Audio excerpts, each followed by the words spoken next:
The Honourable Peter Dunn. Mr Speaker, on behalf of the Minister of Finance, I move that the Taxation Budget Measures Bill and the Student Loan Scheme Budget Measures Amendment Bill be now read a third time. Mr Speaker, I will not delay the House unduly, but can I just recap that the main points of these two bills are as follows.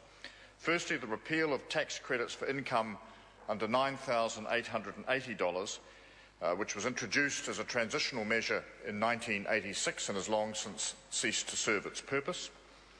And the tax credit for childcare and housekeeper expenditure, which dates back to Depression times, 1933, and has even more long since ceased to be relevant to current circumstances.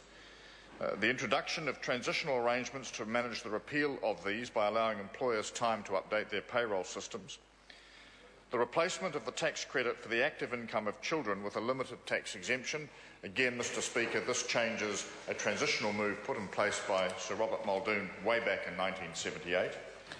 Legislation to enact the change announced in March this year to the livestock valuation rules. And finally, sir, the repeal of the student loans voluntary repayment bonus. Mr Speaker, I should also point out that the detail of the livestock tax changes will be enacted separately later this year. Sir, I need not report unduly from the committee stage of the bill, except to say that it was a robust exchange around predictable issues, and I'm not sure that any of the previously entrenched positions shifted at all during the course of the debate. But, Mr Speaker, as I close, I do want to acknowledge the work of the officials from both Inland Revenue, from StudyLink, the Ministry of Education, who've worked on this bill over a period of time. I want to thank them for their diligence, for their advice, and also for the pretty rigorous way in which they examined all of the issues before us.